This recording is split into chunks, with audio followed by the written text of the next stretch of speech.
Kenalkan, nama saya Zahra Waini Ayun. Saya Sahara. Nah, kami berdua adalah mahasiswa Universitas Sosok dengan jurusan Ilmu Kelautan. Nah, kali ini kita berdua akan menjelaskan tentang kebijakan dan tanggung jawab pengelolaan sumber daya dan perikanan. Nah, pasti kalian juga bingung kan apa aja yang mau kita jelasin kali ini? Yuk dengerin.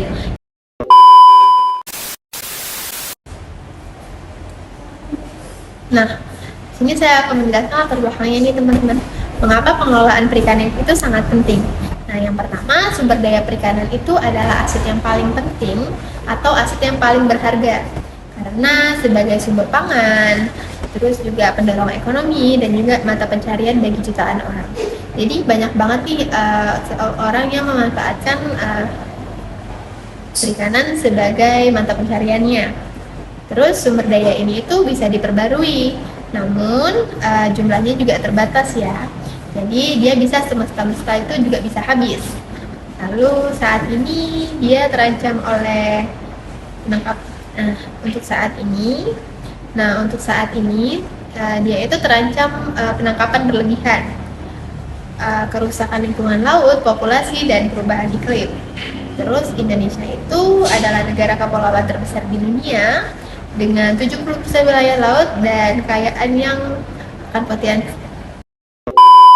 Nah, kali ini saya akan menjelaskan pengertian dasarnya. Yang pertama itu sumber daya perikanan.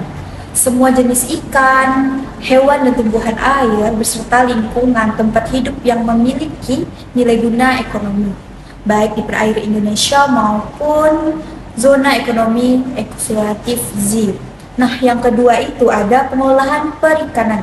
Segala upaya yang direncanakan untuk mengatur cara mengambil, memanfaatkan dari sumber daya ikan sekaligus menjaga kelestariannya agar bisa dimanfaatkan sebesar-besarnya secara berkelanjutan. Nah, yang ketiga itu ada prinsip berkelanjutan, yaitu memenuhi kebutuhan orang saat ini dan tanpa merusak maupun generasi mendatang untuk memenuhi kebutuhan mereka sendiri.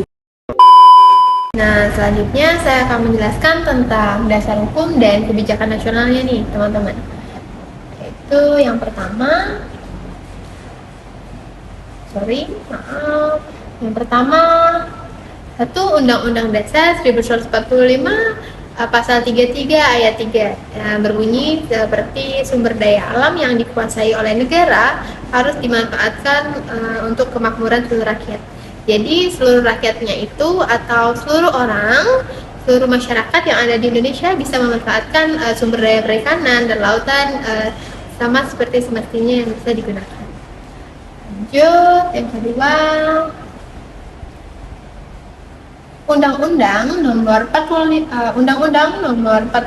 Tahun 2009 berbunyi seperti perubahan atas Undang-Undang Nomor 31 Tahun 2004 tentang perikanan, aturan utama pengelolaan perikanan di Indonesia. Jadi kita juga punya aturan nih teman-teman untuk mengelola kelautan yang ada di Indonesia. Jadi nggak semua hal itu dibolehkan, tapi seluruh rakyat yang ada di Indonesia boleh memanfaatkan sumber daya alam yang ada. Lalu yang ketiga, Undang-Undang Nomor 32 Tahun 2014 berbunyi tentang pengelolaan kelautan. Jadi semua pengelolaan itu sudah ada undang-undangnya ya teman-teman. Jadi gunakan sebijaknya, jangan berlebihan.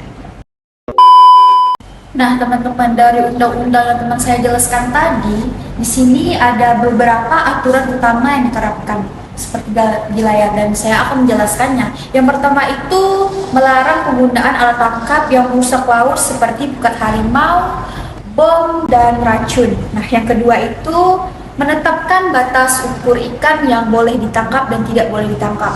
Yang ketiga itu ada membagi wilayah untuk nelayan tradisional dan usaha membesar. Nah, yang keempat itu mewajibkan izin penangkapan dan melaporkan hasil tangkap. Nah, dari undang-undang itu kita bisa merangkum aturan-aturan yang tidak boleh dilakukan saat kita menangkap ikan. Selanjutnya kita akan membahas prinsip utama pengelolaan. Pertama, satu, prinsip kehati-hatian, yaitu jika dapat penangkapan belum diketahui caranya, uh, pastikan hindari tindakan yang bisa merusak lingkungan. Jadi sebelum teman-teman melakukan kegiatan kayak memancing, menangkap ikan, kalian pastiin dulu nih yang kalian gunakan benar atau enggak. Selanjutnya yang kedua yaitu prinsip keadilan ataupun mengutamakan hak dan kepentingan nelayan kecil atau tradisional. Lanjut yang ketiga, metode yang ketiga adalah keseimbangan, menjajarkan keuntungan ekonomi kesejahteraan masyarakat, pelindungan untuk lingkungan. Terus yang keempat ada partisipasi, mengajak masyarakat ikut serta dalam pengambilan keputusan.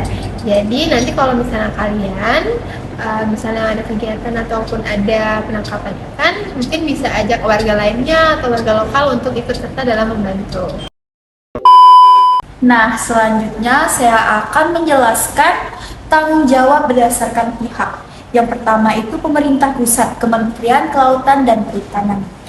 Yang pertama itu menyusun aturan secara nasional dan mengikuti kesepakatan internasional. Yang kedua itu melakukan pengawasan di zona ekonomi eksklusif dan laut lepas. Yang ketiga itu mengatur jenis ikan yang bermigrasi jauh. Nah, selanjutnya itu ada dua, pemerintah daerah, provinsi Kalimantan, kabupaten atau kota. Yang pertama itu mengolah perairan pesisir sejauh 0 sampai 12 mil di laut. Yang kedua itu mengurus izin usaha skala kecil hingga menengah. Yang ketiga, membina dan mendampingi nelayan setempat di sini. Nah, yang ketiga itu penjelasan tuh nelayan dan pelaku usaha. Yang pertama itu memenuhi aturan izin, batas tangkap, dan jenis alat tangkap yang diizinkan. Nah, yang kedua itu menjaga kebersihan laut dan tidak merusak ekosistem laut. Yang ketiga, melaporkan hasil tangkap sesuai ketentuan. Nah, syarat yang keempat itu masyarakat umum dan lembaga lain. Yang pertama itu turut mengawasi jika pelanggaran di aturan. Yang kedua itu mendukung program pelestarian laut. Nah, bisa kita simpulkan dari materi tersebut, pemerintah pusat itu dan Kementerian Perikanan itu harus menyusun secara internasional, mengikuti kesepakatan internasional. Yang kedua itu pemerintah itu harus mengolah pesisir sejauh 0 sampai 12 mil dalam laut. Yang ketiga itu nelayan dan pelaku usaha, menjaga kebersihan laut. Sebagai nelayan itu juga kita harus bisa menjaga lingkungan ekosistem laut. Yang ketiga itu masyarakat umum dan lembaga lain.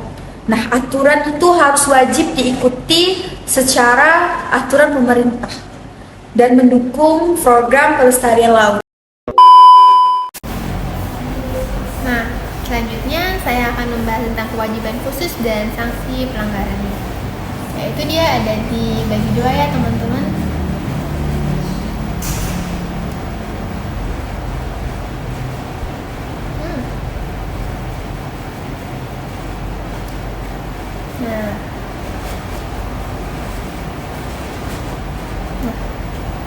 Kewajiban yang harus dipenuhi itu adalah yang pertama melindungi kewajiban yang harus dilindungi, kewajiban yang harus dipenuhi. Nah, ini ada menjadi lalu kewajiban yang harus dipenuhi yaitu adalah melindungi ekosistem penting seperti hutan bakau, padang lamun, dan terumbu karang. Jadi semua ekosistem yang ada di lautan itu juga harus dijaga ya teman-teman. Terus juga tidak menangkap ikan yang masih kecil atau yang belum dewasa. Jadi ada ukuran tertentu untuk hewan untuk ditangkap. Maksudnya adalah kita harus memilih hewan atau memilih ikan yang sudah layak tangkap ataupun ukuran tertentu. Terus yang ketiga, tidak membuang limbah ke perairan laut agar ekosistem tidak tercemar, terus ikan tidak mati, dan sebagainya. Lalu sanksi pelanggarannya, jika teman-teman nih masih ngelakuin ini, kalian itu bisa terkena sanksi pelanggaran, yaitu denda miliaran rupiah, terus hukuman penjara paling lama 6 sampai 12 tahun, terus ada pencabutan izin usaha, lalu ada penyitaan kapal dan alat tangkap. Jadinya jika kalian merasa kalian melakukan ini, sebaiknya di stop ataupun kalian ikut langkah yang benar dulu. Nah, selanjutnya saya akan menjelaskan masalah dan tantangan di Indonesia. Yang pertama itu ada kejadian penangkapan ikan berlebihan di banyak wilayah. Yang kedua itu masih ditemukan penggunaan alat tangkap yang dilarang. Yang ketiga itu ada perubahan iklim mengubah tempat hidup ikan dan merusak terumbu karang. Yang keempat pengawasan di daerah terpencil. Nah, bisa kita simpulkan masalah dan tantangan di Indonesia ini sangat beragam ya teman-teman. Di sini yang saya jelaskan ini tentang terjadinya penangkapan ikan berlebihan di wilayah-wilayah, masih ditemukan alat tangkap yang dilarang yang seperti saya jelaskan tadi, seperti bom, jaring harimau, dan racun. Nah, perubahan iklim itu mengubah tempat hidup ikan dan merusak terumbu karang. Nah, dan pengawasan daerah terpencil itu masih kurang mendalami. Nah, sebagai mahasiswa kita wajib mengatasi dan memberitahu masyarakat tentang peraturan-peraturan dan masalah tantangan di Indonesia ini. Sebagai generasi muda kita harus bisa menjelaskan dan memberi arahan kepada masyarakat pesisir yang belum menaati aturan. Nah, teman-teman, di sini kami akan menyampaikan kesimpulan dari materi yang kami jelaskan tadi. Yang pertama, pengolahan perikanan didasari oleh hukum nasional dan internasional yang jelas. Yang kedua, ada tanggung jawab pengolahan tidak hanya ada pada negara, melainkan juga nelayan, pengusaha, dan seluruh masyarakat. Yang ketiga itu ada tujuan utama adalah menjaga sumber daya laut tetap lestari dan bermanfaat bagi semua orang dalam jangka panjang. Nah, kesimpulannya dari kita adalah laut itu juga butuh dijaga ya teman-teman, bukan hanya kita aja memanfaatkannya, tapi kita juga harus memanfaatkan untuk kepentingan lainnya. Nah, sebagai mahasiswa kita juga harus bijak dan memberitahu masyarakat pesisir alat tangkap apa dan materi yang tadi yang kita jelaskan apa-apa saja yang tidak boleh dilakukan saat kita menangkap ikan. Nah, itu juga sangat penting ya teman-teman untuk pengembangan ekosistem kita, untuk kita berperan penting ya teman-teman buat kehidupan kita selanjutnya, buat generasi kita selanjutnya dan masyarakat lainnya. Sebagai mahasiswa kita harus menjaga ekosistem laut merdeka. Kami mengucapkan terima kasih banyak telah menonton video kami kali ini, dan kami minta maaf jika banyak kesalahan atau kekurangan dari video kami, karena kami di sini juga sama-sama belajar ya teman-teman. Untuk kekurangannya boleh langsung di komen aja untuk kita perbaiki lagi di video selanjutnya. Kalau kalian kurang jelas dari materi penyampaian kami akan membagikan link di bawah ini teman-teman. Jadi teman-teman nggak hanya bisa melihat ataupun mendengar, tapi kalian juga bisa membaca apa yang kita rangkum di video ini dan bisa mempelajari lebih dalam tentang materi yang kami jelaskan.